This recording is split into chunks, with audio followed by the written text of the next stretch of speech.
July, August, September, October, November. He's only had 6 months with this squad, and people say, well, that's a lot. It's not really, because you've been straight into games from the very, very get-go. He was in the job for like a week and a half before we had our first qualifier. He's not had a chance to breathe in terms of, he just needs to win. I mean, we've said it all along, he just needs to win these games to get through this bad patch that we had, and we're obviously now getting through it. So the Charlie Mulgrew thing, I think he's probably just, I don't know, something wrong with him there with that one, but anyway. So I mean, thoughts on the 4-1? I mean, it's we beat the worst team in Scotland in the Premiership. Any other points you want to make on it? Skepovic's performance, Ciaran, you were at the game. He got into positions. He had a couple of good chances that it didn't go in. I mean, I don't know if that's down to poor shooting, but the fact he's getting into positions, you think maybe the fact that he had the goal on Thursday may have built his confidence a bit more and he may have been able to take his chances. But it just meant, again, it looked like another one of those days where we were creating the chances, and I mean some of them were just going by the post by centimetres. So they were a couple, two of his in the second half, and I think a couple in the first half as well. It was just the margins were so close between scoring and not scoring. I've actually got a question in relation to our position of striking. It's from Brian Murray, at Murrayboy88. Hi, Brian. Some fans complaining about playing one up front. Really upsets him, really grinds his gears. He thinks it will look more fluid in attack. He also says that he may be in love with Tyler. One up front, is it still working for you, Chris, or would you change it? At certain points this season, I've would much have preferred us to play the two up front, especially when we came in with Skepovic, beside Skepovic and Guidetti. I'd like to have seen them together. But in recent weeks as an attacking force, and I think Johansson's been key in that actually with some of the balls he's played through. Absolutely. I think it's working, and it doesn't really bother me. I think one of the other major key points is the return of Forrest.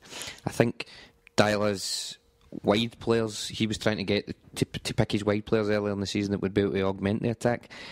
Forrest's coming in, he isn't going wide, he's driving inside, but it's making us more dangerous. So I'm quite happy with us playing one up front just now, because it's working, it's looking good, and I think that's because certain key players have started to click. Yeah, I think it's quite funny. The fact he's brought in, the most type of player he's brought in is wide players, like Picasso and Tonev, who apparently is off to, is it Werder Bremen? End of the season, or maybe even January. And it's Forrest on one side and Stokes on the other. It's the players who we've had for a while. Any other kind of comments on Brian's point? I was just going to say, kind of agree with Chris. I wouldn't change it, especially now where it's just started clicking. And if you have Guidetti, Johansson, Forrest and Stokes, that's a pretty good front four. When you think of them, are all pretty much all operating in an attacking sense. That's pretty strong. I would like to see someone else instead of Stokes on the left hand side. I would have liked Picasso to work. Picasso on one side and Forrest on the other, but it doesn't really look as if it's working out for that boy. Yeah, and I mean, look at, obviously St Mirren weren't the greatest opponents, but that could have been 10-0 at the weekend. So clearly, playing with one striker, we're still getting the chances to score goals. I think ideally any side should be able to play different formations and mix up depending on the opponent and the situation. But as you say, once it starts clicking, there's no point changing it now. The only problem I'd see with the top two is I don't think, if you'd have Guidetti and Skefovic, I don't think either of them are good at dropping in to link play. Because if you've got the two there, then you're going to have Mulgrew and Brown. I don't know if Brown's good enough to be right far forward to try and make the play work. I can see Boud grab the microphone there when I mention Brown. But I just don't think Skefovic or Guidetti are this type of players to drop in. I think they're the actual target men who just play off the shoulder of the defender. So with that, would you then have Stokes as a second striker? Because possibly, I actually think maybe Griffiths would have been better. I think Griffiths and Guidetti, I think would really work. I think about, I'm just going to have to mention Stokes. I mean, we'd had the guy written off earlier in the season, and one thing, I'd still like to see him replaced. I don't personally see him as a long-term first choice, but you've got to admit he's really bought into what Dyla's wanted to do. Yeah, and he's shown a huge improvement, I think. Definitely, he's shown a lot more in his game. when you hear his name in the starting 11, you don't sigh the way you wince or sigh, you know. He's part of our strongest 11 at this point. I think you make a good point, Chris, because we were quick to criticise him, but we should always be quick to, say when the guy has turned around, and he has. And I think when you use the phrase, he's really bought into the idea of dialogue, absolutely. When he's interviewed afterwards, he says all the right things. His attitude. Now, he's still greedy, because ultimately he is still a striker. Okay, he might be playing on the left-hand side, but, people talk about his link-up play with Zagreb. Yesterday it was in full flow. I mean, yesterday was terrific. Him and Izzy. A few games now, so it has. Yeah, but I mean, just from the highlights alone, there was about 3 or 4 incidents. Now, the highlights last fucking embarrassingly like 6 or 7 minutes, but through those highlights, there was still 3 or 4 big incidents that caused chances. So, great point about Stokes. I've got a few other questions I'll get to you before we move on. Martin Friel, writing for the Cynic, he's just making a few comments. He wants us to discuss this idea. Punt Virgil van Dijk in January, regardless of Europe, he's overrated. Thanks for that, Martin. And plus, Premiership clubs are prone to overpaying in January as opposed to summer. He's our best centre half. You just said that a few minutes ago yourself. So is he overrated? Yeah, well, perhaps he is by some, but would you sell him if, just throwing this out to everybody, would you sell him if our first choice centre half pairing was Ambrose and Denial? I would shoot myself if our first. So no. You've got to have replacements lined up, and even at that, we are overpaying in January if English clubs are. So is it going to do us any good in the long run? But I think we've got to make money off him. I think if we get the big offer, we will sell, but that's a different matter. I think obviously you don't sell someone without having some sort of idea of how you're going to replace them, and the extent of which you need to replace them. I.e., if you sell one of your best players, you need to maybe bring in 2 players someone else is covered as well. But Tyler must be aware of some targets out there, because he's even publicly come out and says, I'm pretty much certain that there will be bids in for Van Dijk in January, which might be hard to knock back. So with that in the back of his mind, between now and January, he should start getting himself a couple of targets, so that if Virgil is sold, he's got somebody that he can try and get in to replace him. Don't forget, again, we always go on about how the fact the 2 centre-halves we've got just now aren't going to be here in the summer. I'll go January, summer, then year we can't sign because he's just too much of a prospect that City won't let him go. I've said it before, I'll say it again, we might get him on another year's loan. I think we should just not sell him. I think we should just refuse to sell Van Dijk until the summer. I don't think we should be kind of held to ransom in any way. It's not as if he's nearing the end of his contract, and he's obviously had his fingers burnt last summer. But halfway through a season, just turn around and say no. I'm sorry, you're not going. You're staying here. We'll talk about it in the summer. Even say, look, if the bids come in the summer, we'll let you go. But we're not willing to let you go because you're such a key member of the squad midway through a season when we're going to be playing Rangers, when we're going to be playing Inter Milan. He actually, you're 100% right, Louis. Celtic are the ones in control. We've got all the hand. Yeah, we don't have to sell anyone. He actually commented about it would be odd being a Celtic player and not having the opportunity to play Rangers. Doesn't necessarily mean he's going to stay, of course, but there are certain things I'm sure footballers would like to tick off in their kind of, ideal situation. If you play for Celtic, you want to play and you want to beat Rangers, or Sevco or whatever, blah, blah, blah, exclamation mark, the thing.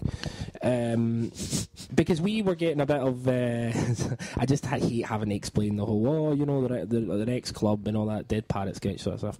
It was at 1888 Originals was giving us a bit of questioning what we were saying, and I think we both, but I think you, the 3 of us, me, Louis and Boud, they can't see you over the podcast, you can't. Myself, Chris Boud and Louis McCaffrey all responded to him. He was questioning our valuation of Virgil van Dijk. Our evaluation was based on what we rate him as a player, not necessarily what the deals are going to be made for him. So as much as I want us to get £10 million, of course I do. I think we're going to get £10 million. I have my doubts because remember we were talking about the only person who would really got the money for. Actually, well, there is two: Wanyama and for Foster. Someone like Hooper, who was absolutely rattling the goals in. What we get, 3.5 million for him when people were talking about him going for 8 and 9. That was 6 months left of a contract. It doesn't matter. It really It does. Well, okay. Well, the other one I would say someone like Wilson, who again it was very, very highly regarded at Celtic. We were talking about him playing for England. He went to Nottingham Forest for a Who month. did? Who talked about him playing for England?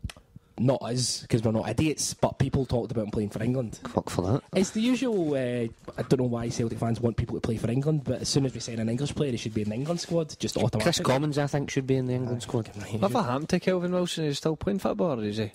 He's currently Homesick. playing for Nottingham Forest, who today were charged with breaching financial fair play rules. Yes, along with Leeds. and Derby. Was it Derby? Leeds and another championship team. Funny how it was championship teams. It's always surprising when they don't go after the big guys. Yeah. Robert Sherry, just another comment. Emergence of Bitton in midfield, better than Charlie Mulgrew. Yes. That's an easy one, Robert. What position needs to be strengthened in the window? Charlie Mulgrew's position. Who goes for money in January? Charlie Mulgrew for 2 gingy bottles and a packet of snout. And they would be better in his position. In terms of There's a nice cone we could put in Charlie Mulgrew's position. Kieran, who do we need to? What position do we need to strengthen in? Well, either our left back to kind of challenge Izzy a bit, because his performances are up and down. So they are. If you're seeing Matthews, Lustig, he's getting a bit of an injury prone kind of type of player now. It's getting a bit of a worry because he's one of our best players. And he's terrific. He's just terrific. Fantastic, but so handsome, Chris, isn't he? His injuries. He is. I mean, Shut up for a second. we were Kieran. talking He's about. so handsome, isn't he? We were talking about, Stuart Armstrong perhaps signing. Can you imagine those guys? One of them sent off, one of them substitute, going for an early bath, you peeking in through the door. I mean, Stuart Armstrong. Enjoying yourself. Stuart Armstrong's been playing on that right hand side of the front three. Pretty much where Forrest has been playing. Him with Lustig behind him. Forget about it. Anyway, continue, Kieran. You were talking about football or something. I don't know. Sorry. You were talking about Adam Matthews being rubbish. I think the whole the whole back four is going to have to be looked at definitely somewhere, because look, we've been talking about the 2 centre halves. So I think first of all that is it. Is centre halves. We're going to need to possibly get 2 in next summer. And do we need to get 2 in for? Do we need? I would say we have to get at least 1 centre half in for summer, even if Van Dijk doesn't go, because I don't know. The Denayer was looking great before he got injured. I think if Denayer comes back, I still don't want to be relying on Ambrose. I would just get Ambrose as far away from the club as possible, because he's an absolute bombscale of a player. Sometimes he does actually play not too bad, but it's just that whole time bomb where he's going to do one thing that's just you're just going to fucking want to leather him at the park. He's just not very good.